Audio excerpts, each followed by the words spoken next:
Subscribe to my কষ্ট channel. করে পরীক্ষার জন্য প্রিপারেশন নিলেন আপনি কয়েক মাস, কিন্তু ফলাফল যখন ভালো হয় তখন একটা আনন্দ আছে না নাই?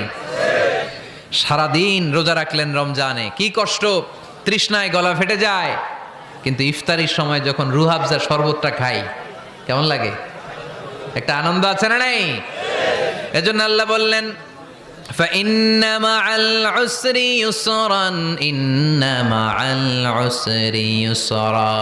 ও নবী, কষ্টের দিন মক্কায় অল্প কিছু দিন, মদিনাতে আনন্দের দিন অপেক্ষা করছে।